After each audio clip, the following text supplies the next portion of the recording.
La femme aux mille charmes. Il était une fois, dans un village entouré de collines verdoyantes et de rivières chantantes, une femme dont la beauté faisait trembler les cœurs. Elle s'appelait Sika. Sa peau avait l'éclat du soleil couchant, ses yeux brillaient comme deux étoiles perdues dans la nuit, et sa voix était une mélodie qui ensorcelait tous ceux qui l'entendaient. Sika était arrivée un jour sans prévenir, marchant seule sur le sentier poussiéreux qui menait au village. Dès qu'elle posa le pied dans la grande place, les hommes sentirent leur âme chavirer.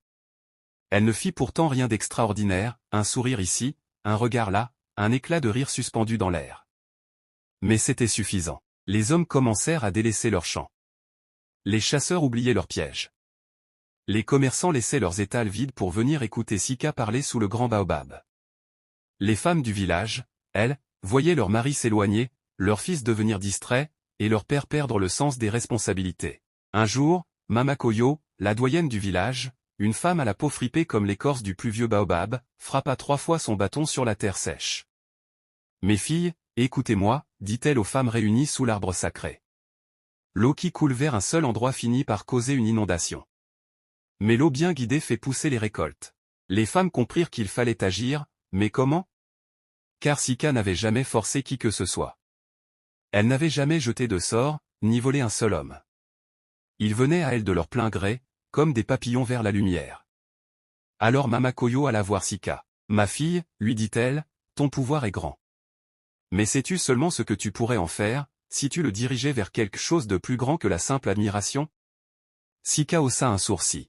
« Que veux-tu dire, Mama Koyo? As-tu déjà construit quelque chose avec ton don? As-tu déjà dirigé un village ?» Sika rit doucement. « Moi, diriger un village?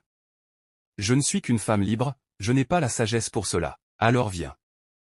Assieds-toi au conseil des anciens, et écoute, et tu verras que la sagesse n'est pas un don de naissance, mais un feu qui s'allume en marchant sur le bon chemin. » Intriguée, Sika accepta. Elle assista aux discussions du conseil, elle écouta les disputes des villageois, elle entendit les problèmes du village, les récoltes en baisse, les conflits entre familles, le commerce qui se tarissait. Et, à sa grande surprise, elle trouva des solutions. « Les femmes du village sont fortes et intelligentes, dit-elle un jour. Pourquoi ne pas leur donner un marché où elles pourront vendre leurs tissus, leurs poteries, leurs huiles? Les jeunes garçons passent trop de temps à rêver, dit-elle un autre jour. Pourquoi ne pas leur enseigner l'art de la négociation et du commerce? » Petit à petit, Sika cessa d'être celle qui détournait les hommes et devint celle qui guidait le village vers la prospérité. Les hommes, en voyant son esprit autant que sa beauté, se réveillèrent de leur torpeur. Ils reprirent leurs outils, retournèrent aux champs et aux forêts, car ils comprirent enfin que ce n'était pas Sika qui les ensorcelait, mais leur propre oisiveté. Un soir, alors que le village chantait et dansait autour d'un grand feu, Mama Koyo posa une main ridée sur l'épaule de Sika. « Le feu qui brûle peut aussi éclairer, ma fille. Aujourd'hui, tu es devenue une lumière. » Et c'est ainsi que Sika, la femme aux 1000 charmes, devint la femme qui changea le destin d'un village entier. Leçon du conte, le vrai pouvoir n'est pas celui qui séduit, mais celui qui construit. Si vous avez aimé cet contenu, n'oubliez pas de vous abonner pour plus de vidéos.